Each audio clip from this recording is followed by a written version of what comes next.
什么人敢擅闯民宅？啊，不是郡主让羿在床上伺候的吗？施婉婉被那声郡主给叫傻了，一段不属于她的记忆冒进脑海。昨日，她被未婚夫陆行止的心上人设计掉进河里，陆行止抛下她不管，去救了她的心上人，她差点被淹死。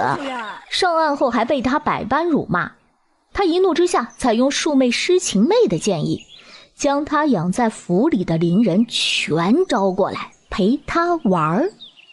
好刺激，他八成是在做梦。伸手使劲拧了一把离他最近的沈毅，沈毅痛呼一声后无辜地问：是羿做错什么惹郡主生气了吗？不是在做梦。施婉婉轻嘶了一声，低头看了一眼自己身上的衣着，繁复的衣裙虽然有些乱，却还算完整。她这是穿越了？正在此时，门口传来杂乱的脚步声。施婉婉，你给我出来！郡主，是陆公子的声音。若是让他发现你和我这般在一起，会和你退婚的，你快走。施婉婉对上沈毅那张脸，他脸上满是焦急，乌黑的眼里却透着戏谑和看热闹。郡主，快从那边的窗户里看。其他人附和：是啊，郡主，再晚就来不及了。把门撞开！门却从里面打开了。施婉婉，你真是无耻！就算你贵为郡主，也掩盖不了你卑劣的行径。你现在就去给蓉蓉道歉，否则我就去退婚。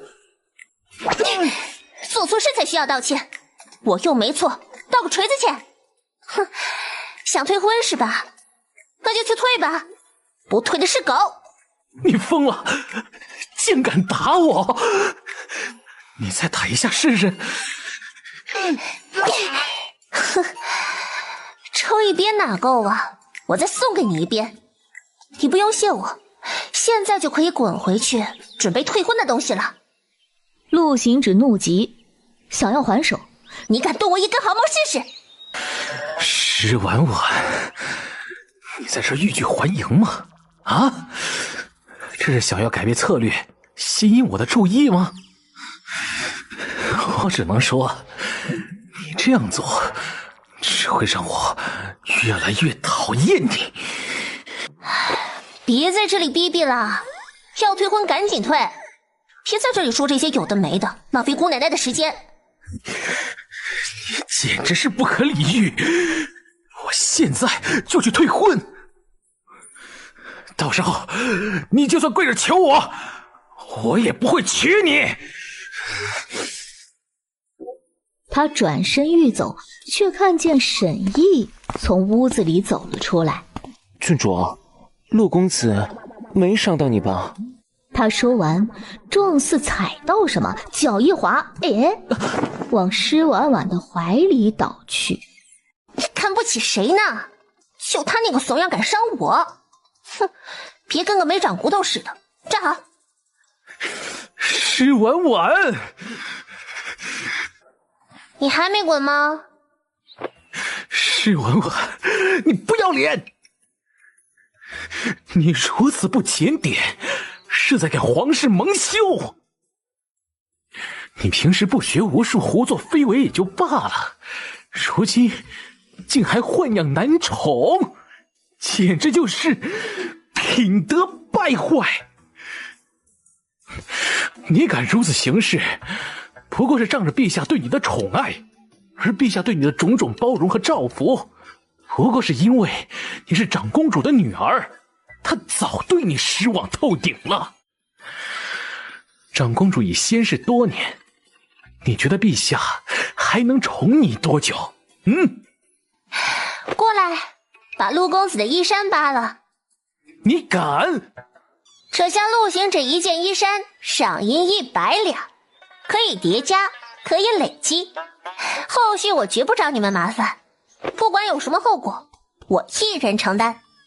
有个胆大的过去扯扯陆行止的衣衫，才扯一下，施婉婉便将头上的簪子拔下来。赏你了。于是众人蜂拥而上，说了句对不住后，便把陆行止团团围住，不顾他的反抗，伸手去扯他的衣衫。施婉婉，你疯了！哎呀，就这么一只白切鸡的身材，哪来的自信觉得我非你不可？他说完，一把拉开沈毅松散的衣袍，伸手啪啪。我喜欢的是这种身材。等你把身材练到这个样子之后，再来我面前逼逼吧。现在立刻给我滚蛋！施婉婉，你一定会后悔的。把他手里的衣衫给本郡主抢过来。这一次，陆行止已经知道施婉婉是真敢这么做，他扭头就跑。郡主今日和平时有些不一样了呢。心中无渣男，出手自然神。郡主说的是啊，只是你和这陆公子的婚事是陛下所赐啊，你这样羞辱陆公子，怕是会惹陛下生气的。施婉婉看向他，他笑得温和。不过郡主一向聪慧过人，必定会有解决的法子。眼下还请郡主把方才许诺给大家的银子结一下。大家一共托了陆公子3件衣衫1条裤子，总共400两银子。我做人最讲诚信了，不就是400两银子吗？马上给你们。施婉婉回房把抽屉全翻了一遍，不要说银子了，就连首饰也一件都没有，唯一的那根簪子刚才还被他拿来赏人了。郡主别找了，你前几天已经翻了几百遍了。施婉婉的目光落在云过天青的花瓶上，沈毅温声道：这是长公主生前最爱的花瓶啊，上面有内务府的标志啊。这个花瓶啊，拿到当铺去没有人敢收，就算是有人收了，回头陛下必定会知道，然后重罚郡主啊。沈毅提醒他：郡主前些日子为了凑银子帮陆公子打点关系，让他顺利得会员，已经把公主府抵了出去啊。他们今日会来收宅子啊。说话间，门口传来不小的动静。收宅子的人来了。他就说嘛，穿越大神不可能让人享福，不被折磨，不受到非人的虐待，那是个不可能的事儿。他前世就是个喜欢挑战的人，做常人做不到的事。他以西医入中医，独创施氏脉诊法，仅凭把脉就堪比 B 超加 CT， 能准确知晓病情，以中药治各种病症乃至绝症。施晴妹带着数十个身强力壮的汉子走了进来，她一进来便道：把那只云过天青的花瓶搬到那边去，再把那张雕花大床给我拆了，把这间房间改成茅房。他身后的大汉应了一声，就要去搬那个花瓶。滚！姐姐想来还不知道，昨日你当房契的当铺是我开的，眼下这座宅子是我的了。我把姐姐的住处改成茅房，不是想侮辱姐姐，而是姐姐啊，实在是太蠢了。这么好的公主府，姐姐是真不配再住下去。与其便宜别人，还不如便宜我。狐狸尾巴终于露出来了，不装了。姐姐说笑了，我从来就没有装过，是姐姐一直变着法子要和我亲近。我有时候嫌姐姐蠢，不想搭理姐姐都不行。姐姐在京中一个朋友都没有，实在是可怜。我心善，这才和姐姐一起玩。我身边的那些朋友都是被你挑拨离间赶走的。你能不能不要把不要脸这件事情说得如此的清新脱俗？能被挑拨走的朋友，那就不能称之为朋友。虽然我知道让姐姐承认自己蠢、人缘差这事儿挺难的，但是事实如此，姐姐还是承认吧。你如今已经众叛亲离，一无所有了。公主府是陛下赐给我娘的，这你都敢要，就不怕陛下问罪于你吗？姐姐莫不是忘了，长公主是我的嫡母，她的宅子我也能继承。这事儿细算起来，还得感谢姐姐总带我进宫，还用你的蠢来衬托我的聪慧。陛下看多了姐姐的蠢，自然就觉得我很不错。他曾说过，若我是长公主的女儿该有多好。所以若陛下知道姐姐为了行贿陆公子的考官，把公主府抵了出去，而我则是因为敬重长公主，不忍皇家蒙羞，费了很大劲才拿回公主府，陛下不但不会罚我，还会夸我，将这座公主府赐给我。他说到这里，看向施婉婉。所以姐姐真的不好意思了，这座公主府是我的了，你可以滚了。施婉婉没管那些人，直接一脚把施晴妹踹飞。施婉婉，你做什么？施婉婉反手就用簪子在她的脸上划了一刀。你这么不要脸，那我就让你以后都没脸见人。你们都是死的吗？还不快把他给我拉开！那些大汉欲过来，施婉婉将簪子抵在施晴妹的眼睛上。谁敢碰我一下，我就把你的眼睛给发了。哼，反正姑奶奶已经一无所有了，花你一双眼睛当弹珠玩也挺好的。退后！你们都退后！姐姐，我们是亲姐妹，你伤了我，会伤父亲的心的，陛下也会问罪于你。你赶紧放了我，你伤我的事便算了。放了你，然后给你机会羞辱我吗？他的脸上就又被施婉婉划了一刀，他惨叫出声。施婉婉冷声道：我真心待你，你却百般算计于我，这一刀是为你的虚伪所划。我怕你因为庶女的身份而抬不起头来，所以处处关照于你，你却搬弄是非，让我再无朋友。这一刀是为你的狠毒所划。我是你的姐姐，你却从不把我当成是你的姐姐。这一刀是为你的不敬长姐所划。你这样对我，你也拿不回公主府，父亲会责罚你，陛下也会问罪于你。我把公主府抵到当铺的时候，签的是明日的期限，现在还没过子时呢。只要我在子时前拿银子去赎回这座宅子，这宅子就还是我的。至于父亲，哼，那狗东西配称之为父亲吗？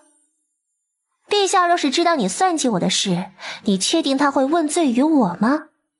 施晴妹一愣，她觉得施婉婉是真的疯了。现在公主府还是我的，现在带着你的人立刻给我滚出去。他的话音一落，陈嬷嬷带着几个侍卫匆匆走过来。听到没有？滚出公主府！施晴妹气得不轻，站在门口咬牙切齿的道：施婉婉，这座宅子明天就是我的了，到时候我会让你和你的这些狗奴才全部滚蛋。明天的事情明天再说。施晴妹气不过，让人守在公主府前，让他们一过子时就来轰人。郡主啊，就算你现在把他们赶走了，过了子时，这座宅子还是他们的。公主啊，你走得早，老奴没能看好郡主，连公主府都保不住。老奴后悔啊，当初没随着公主离开。嬷嬷，别哭了，我想办法把公主府赎回来。陈嬷嬷瞬间不哭了，问她怎么赎啊？这个嬷嬷就别问了，今日子时前我一定凑够银子，把公主府赎回来。施婉婉往外走，陈嬷嬷喊住她，回房抱了一个巴掌大的盒子递给她。这是老奴的棺材本，今日全部交给郡主。若郡主不能将公主府赎回来，老奴就只能撞死在公主府前。嬷嬷知道我把宅子当了多少钱吗？陈嬷嬷看向她，她伸出5根手指头。5000两。5万两，且我还把那5万两银子全部花光了。所以这些银子就少了，嬷嬷还是收好你的棺材本，留着养老。我今日也在这里答应嬷嬷，我不但要拿回公主府，还要振兴公主府。嬷嬷，你要相信我，我以后一定会有大出息的，给你养老，让你每天都吃香的喝辣的。他回过神来的时候，施婉婉已经走到了2门处。他喊道：郡主要去哪里啊？出去发疯，不是，是出去找银子。郡主要去哪里找银子呀？方才老天爷告诉我，今天我出门就能捡银子，我现在就去把银子捡回来。陈嬷嬷愣了，她觉得施婉婉8成是被刺激的疯了，才会说出这种话来。你快去跟着，别让人把郡主打死了。沈毅应了一声：是，我现在就过去保护郡主。陈嬷嬷跺着脚道：你这个祸害，你给我回来！施婉婉其实并没有走远，她进了附近的一间赌坊。她进赌坊的原因很简单，赌坊来钱最快。眼下她拿不回那5万两银子，正常赚钱的法子，别想在这么短的时间内凑齐5万两。她想在子时前凑齐5万两银子，就只能赌了。郡主，这里太过污秽了，若让师驸马和陆公子知道你来这种地方，他们会生气的。施婉婉根本就不搭理他，径直走到赌坊管事面前，指着沈毅问：我打算用它来换赌资，它值多少银子？好久没见过这么俊俏的小哥了。不过小姐，若是卖这位公子，需要证明你们的身份，或者有他的身契。这是他的身契。他长得好看，能值50两银子。我买它的时候花了100两，净兮兮的，我觉得50两都不值。你给我10两银子就好了呀。沈毅一愣，管事一愣，他还是第一次见有人主动降价的。小姐，这是不要意了吗？你除了脸长得好看之外，其他的什么用都没有，卖了换银子等于废物利用。只要小姐不卖掉以后都听小姐的。小姐可以将公子先抵在这里换银子，赢了之后当天就能赎回去。施婉婉一把将沈毅拽开，拿过银子，把身契拍在管事的手里。成交。小姐慢慢玩。施婉婉在赌坊里看了约摸1个时辰之后，弄明白他们的规则，就开始出手。他第一把赌的是大小，他压了所有人都不看好的小。沈毅头疼地揉了揉太阳穴，觉得他输定了。准备动手时，结果他赢了。根据赌坊的规矩，赌资赢的上限是翻1倍，施婉婉10两变成20两。施婉婉第2把还是赌的大小，她依旧爆冷赢了，20两变40两。10把之后，施婉婉的银子变成了5120两。我今天运气真好，一会儿我给你买鸡腿吃。这一次，管事却不让他去赌大小，他便去推牌九。牌九他只玩了4把，最初的10两银子就变成了81920两了。赎公主府的5万两银子目标达成后还有剩余，他就打算收手不玩，却被人拦住了。小姐赢了钱就想走，这恐怕不行。怎么，这是输不起，想打架吗？当然不是，我只是觉得小姐今日的手气这么好，不继续赌下去就太亏了。我这人一身反骨，别人让我做什么，我偏不听他的。你不要敬酒不吃，吃罚酒。施婉婉抄起旁边的羹漏砸在管事的头上。姑奶奶什么酒都不吃。管事被砸得头破血流，捂着头正欲发作，施婉婉拿起一块令牌对到他的面前，十分嚣张地问：你想死吗？大人饶命！哼，我今日来赌坊是来体验生活的。他们都说赌坊黑心，我今日啊，可算是开了眼了。这事是个误会，是误会。最好只是个误会。门口传来整齐划一的脚步声，施婉婉淡声道：我的人来接我了，我今日心情好，饶了你这一回。若有下次，就不是打破你的脑袋，而是砍了你的脑袋。他说完，从管事的怀里取出沈毅的身契，抓起方才用筹码兑好的银票，嚣张霸气地走了出去。他赢了8万多两银票，就这样放他走吗？他拿的是冲王府的令牌，我们可不敢得罪冲王。可是外面来的人并不是冲王府的，而是普通的巡城卫。账房骂骂咧咧地过来道：哪个缺德鬼偷走了我的黄玉镇纸？赶紧给我还回来，否则休怪我不客气。管事先是一愣，而后马上回过神来，暴躁地骂了句娘，怒道：现在的骗子可真嚣张！来人，跟老子去抓人，让老子抓住那个小娘皮，非把他的皮剥了不可。施婉婉和沈毅出去后，沈毅便轻声问道：郡主，你今天是怎么赢的？你给管事看了什么？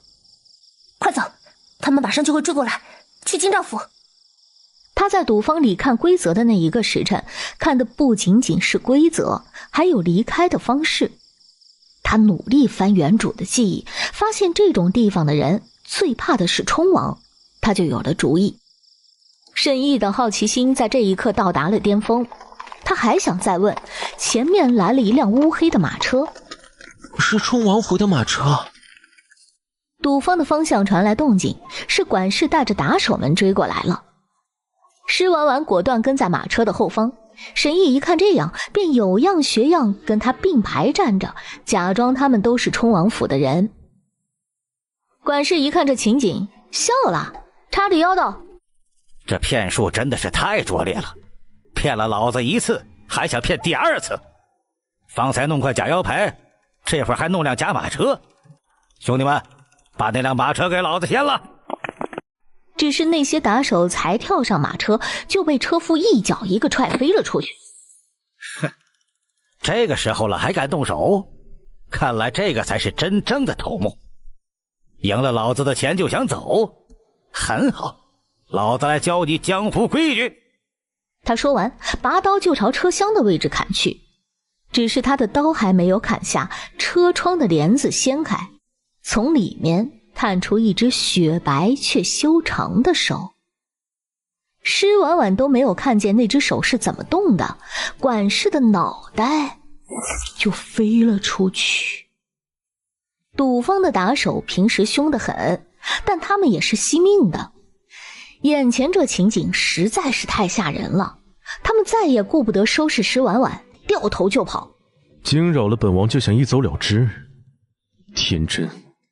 他的话音一落，黑夜里不知道从哪里冒出来10余个黑衣人，将赌坊的那些个打手一刀一个，眨眼间全部料理了。诸位厨房安良，着实让人敬佩。我们还有事，就先回去了。本王活这么久，还是第一次见到有人敢假冒冲王府的人。让本王好好瞧瞧，是谁这么胆大包天。王爷怎么才来呀？我方才都要被吓死了。你冒充本王的人，和本王又有什么关系？关系大着了。前些日子，王爷整治京中的赌坊青楼，还京中百姓太平日子，我闻之，对王爷钦佩至极。今日我闲来无事，便想着去赌坊看看王爷清理后的效果。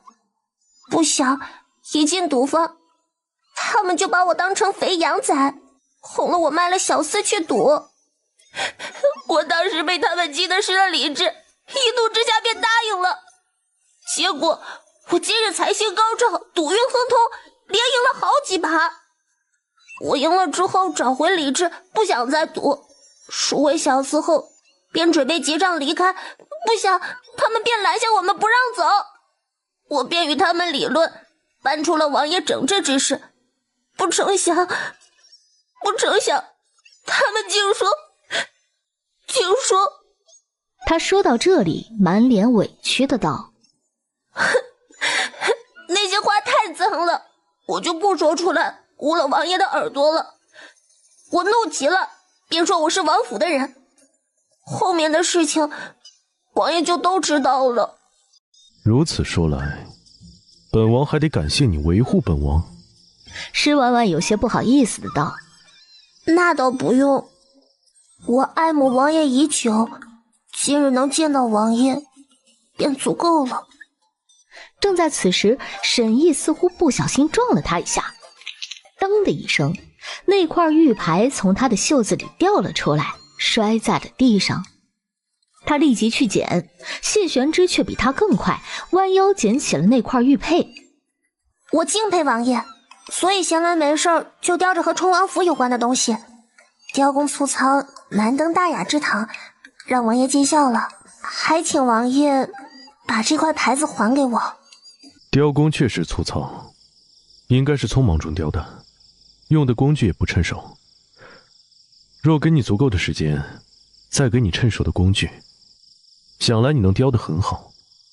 我从没有想过，我亲手雕的东西有朝一日能被王爷握在手里，我真的是太开心了。这块玉牌就赠与王爷了，就当我送给王爷的定情信物。谢玄之拿着玉牌的手一僵，幽冷的目光落在他的身上。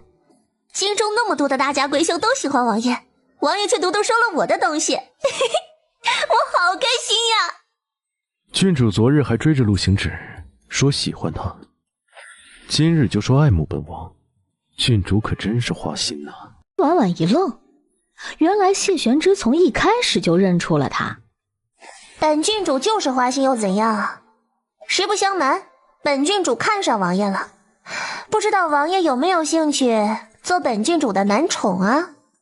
谢玄之拂开他的手道：郡主这是在找死吗？施婉婉轻笑了一声，一把拽着他的领口道：行了，王爷，别装了，我知道你心悦我。谢玄之的眼里透着危险，施婉婉不知死活的接着道：王爷回京1年，我从未有机会见到王爷，但是王爷却一眼就认出了我，这代表着什么？沈毅捧哏：代表什么啊？这代表王爷暗恋我，一直暗中观察我的动向，还派人跟踪我。否则今日哪那么巧，我一出来就刚好遇上王爷。谢玄之抓着施婉婉纤细的手腕，一把将她拽进怀里，鼻尖几乎抵着她的鼻尖。原来郡主是这般想的。难不成我说中了王爷的心事，王爷恼羞成怒了？他的目光落在自己的手上，娇声道：哎呀，王爷，弄疼我了。郡主要弄明白一件事，是你先招惹本王的。他说完，松开了施婉婉的手。哼，我们走。本王之前只知郡主是个不学无术的大蠢货，不想郡主间还有这样精湛的手艺。郡主这是想偷摸学习玉雕之术，然后惊艳全天下吗？施婉婉就当没听见，走得飞快。有点意思。侍卫纪北一脸八卦的道：嘿，王爷，你今天被女人碰了？谢玄之朝他看去，他接着道：哟，以王爷的性子，怎么着也得把他的手和鼻子给削了吧？他说王爷暗恋他，哟，该不会是真的吧？妄议本王，自己去领10军棍。施婉婉走到当铺的时候，被告知他的那张当票被送去京兆府了，就等着时辰一到就过户。他便又赶去京兆府，不想京兆府衙门已经下职。他去敲门，值守的门房十分不耐烦的道：老爷们都下职了，有事明天再来。我有急事。门房一脸鄙夷的说：来京兆府的每个人都说自己有急事，难不成深更半夜有人来，老爷们还要起来升堂？滚滚滚！再不滚，小心我以寻衅滋事把你们关起来。他说完，啪的一声就把门关上。施婉婉叉着腰准备去踹门，沈毅在旁边劝道：郡主，别跟他一般计较，要不明日一早再来。明日再来，只怕公主府就变成侍情妹的了。可是现在京兆府已经下职啊。你不说话，本郡主都差点忘了你方才坑我的事儿了。眼下反正没事干，闲着也是闲着，不如先收拾收拾你吧。郡主说笑了，我哪里敢坑郡主啊！哎呀！施婉婉一记过肩摔，就将他狠狠地摔在地上。他才落地，他立即抽出短刀，朝他的小腹处狠狠钉了过去。沈毅吓出一身冷汗，飞快地往后一缩，施婉婉手里的短刀就将他的裤裆钉在地上。也不知道你哪来的胆子，生气在我的身上，竟都敢如此放肆。你是觉得这一次能坑死我，还是觉得我会像以前那样被你几句话就蒙骗过去？今日之事是个意外啊。这么会找借口？行啊，只要你今日想出1万个借口，我就放了你。意错了，意给郡主道歉，往后一定事事以郡主为先，绝不敢再违逆郡主的意思。郡主眼下有大事要做，底下无人可用，意愿做郡主的马前卒。施婉婉轻啧了一声，这个男绿茶是个有脑子的哦。哎呀，这样啊，那我就给你一个表现的机会，做好了之前的事情一笔勾销，做不好你就洗干净去卖屁股吧。沈烨一愣，不知道郡主让意做什么？会吹唢呐吗？沈烨点了一下头。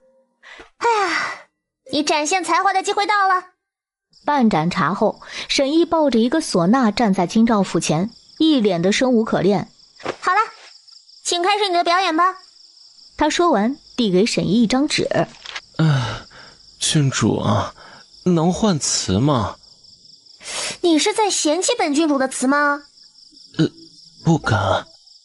他深吸一口气，闭着眼睛吹了一段《百鸟朝凤》，然后大声道：当官不为民做主，不如回家卖红薯。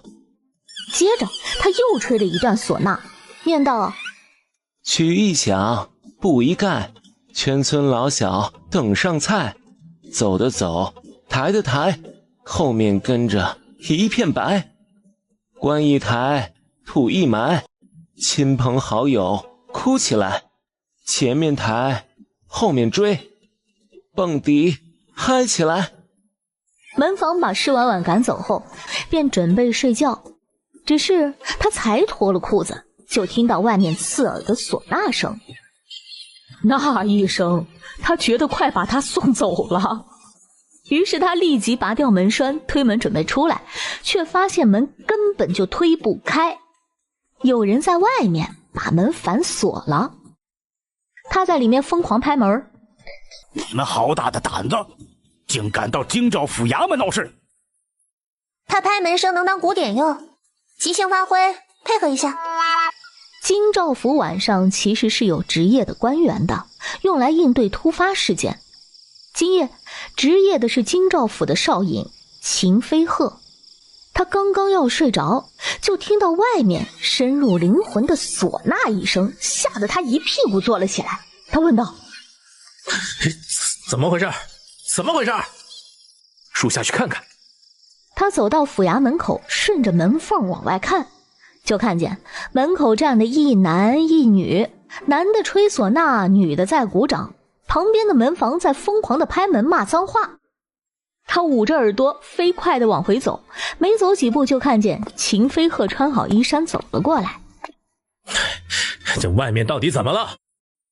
大人还是自己看吧。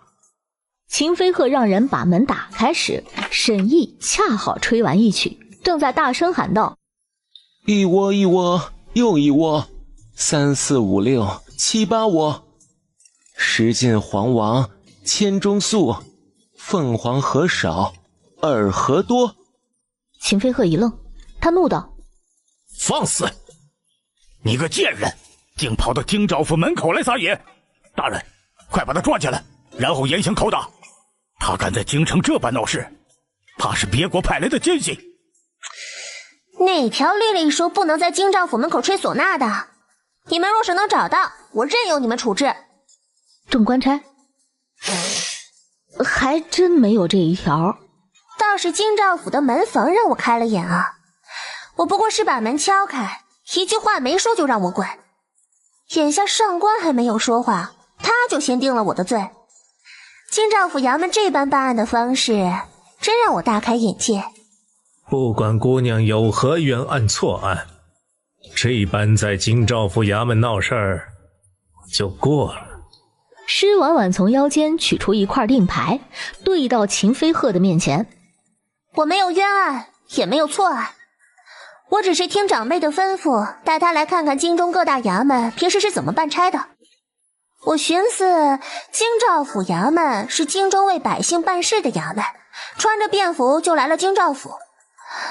哎呀，没想到啊，京兆府衙门真是让我大开眼界呀！果然，秦飞鹤看到令牌上面长公主府4个字的时候，面色一变，再听到他的话，脸色就更难看了。门房乃京兆府与百姓沟通的门户，却如此无状。来人，将门房抓起来下狱，择日审理。门房被带走后，秦飞鹤又对施婉婉道：郡主辛苦了，郡主里面请。施婉婉一边走一边道：门房固然有错，可是我与门房争吵时，你们无一人听见或者发现，这说明啊，要么这种事情你们听多了麻木了没放在心上，要么你们离得远睡死了完全没听见。不管是哪一种，都是你们的失职。秦飞鹤被对得无话可说。郡主说的是我们失职。从我们吹唢呐开始到了现在，前后约莫有1盏茶的时间你们才出来。我不知道是京兆府衙门太大，还是你们耳背呀？施婉婉跟着秦飞鹤去了京兆府衙门的前厅。今夜让郡主见笑了，只是郡主这般来京兆府，只怕也不是为了巡查这一件事儿吧。秦少尹是个聪明人，那我也就不藏着掖着了。京兆府上下渎职之事，我可以帮你遮掩，但是我要赎回公主府。秦飞鹤听到这话松了一大口气，立即让人去取公主府的当票和过户文书。王六领命而去，却很快就又回来了。今日下旨前，文书已经将公主府过户给12小姐。如果我没记错的话，当票要今天晚上子时后才到期，此时不过亥时末刻，军兆府办事是不是太急了些啊？下日后不再办差，其实也没差什么。确实不差什么，只是让我见识到了京兆府的渎职和迫不及待。好吧，如此一来，我就只能去大理寺告京兆府，再顺便请皇帝舅舅为我做主了。他说完不再犹豫，直接起身。郡主，要去哪儿啊？当然是去大理寺啊，再顺便敲个登鸾鼓。沈毅，奏乐。沈毅拿起唢呐就吹百鸟朝凤。秦飞鹤慌了，他的头皮都在发麻。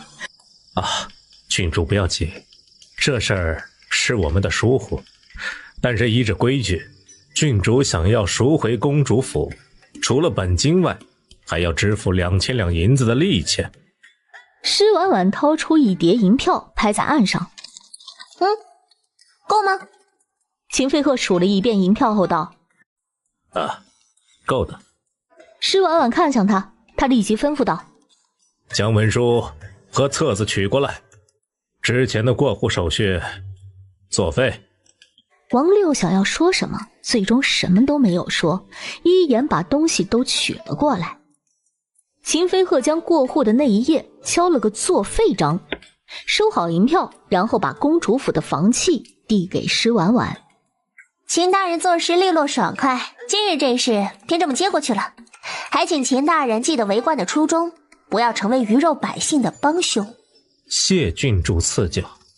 施婉婉走后，王六有些担心地说：大人，刚才作废的那张文书是府尹大人亲自签发的，您如今这般作废了，如何向府尹大人交代啊？府尹大人要讨好师傅嘛，那是他的事，我不过是按照章程办事，何错之有啊？大人说的是。施婉婉拿着房契，开开心心地往外走，走到转角的时候，感觉到极浓的杀气，他立即停下脚步。沈毅问道：郡主，怎么了？施婉婉还没来得及回答，他就看见10余个黑衣人将他们团团围住。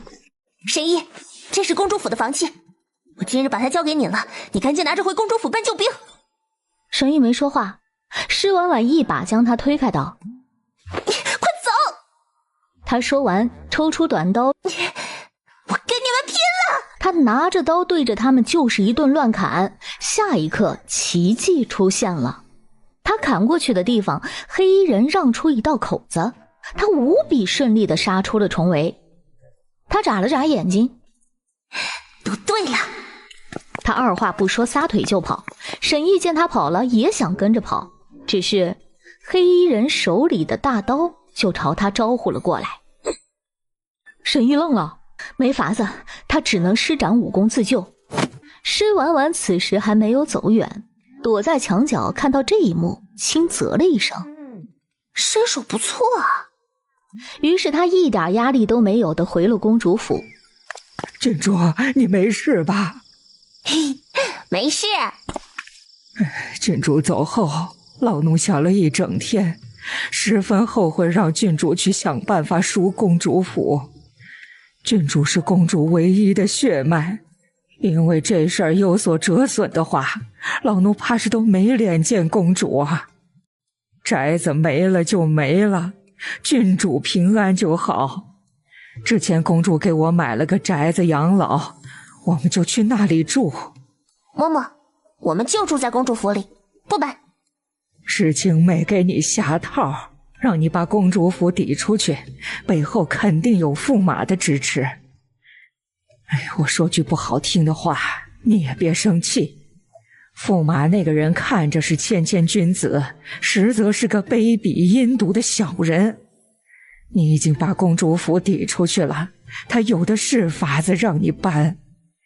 你心思单纯，不是他的对手。听嬷嬷一句劝，宅子再重要，也没有郡主的安危重要。我们真的不用搬，因为我把公主府的房契找回来了。他说完就把房契打开给陈嬷嬷看。郡主怎么拿回来的？当然是用银子赎回来的。你哪儿来那么多的银子呀？此事说来话长，我改日再和嬷嬷说。我今日困得不行了，嬷嬷让我先去睡觉吧。而此时的沈毅十分崩溃。我把房契给你们，居然用假的房契耍我们！兄弟们，杀了这个小白脸！一不懂，沈毅也不知道怎么回事。他在受了3处大伤、无数小伤后，终于回到了公主府。而此时，施婉婉已经进入甜蜜的梦乡。沈毅闯进她的房间，目露凶光，走到她的床边，想要一把掐死她。只是他刚动的这个念头，就一阵眩晕，下一刻天旋地转，倒在他的床下。施婉婉第二天醒来的时候，神清气爽，她看着倒在地上的沈毅，一脸嫌弃。起来！沈毅一脸迷茫地睁开眼。你命可真大，那么多的杀手都能突围，还能摸进我的房间。哎呀，人的潜力是无穷的呀，不逼一逼，完全不知道上限在哪里呢。你一个伶人却有那么好的身手，可真是厉害呀。哎，沈毅，你身上还有什么秘密啊？沈毅刚想动，却发现身上一点力气都没有。他有些吃惊地看向施婉婉。郡主对羿做了什么？你猜。正在此时，门口传来喧哗声。施婉婉呢？让她给我出来！郡主在休息，你们不能进去。砰的一声，有人一脚踹开了施婉婉的房门。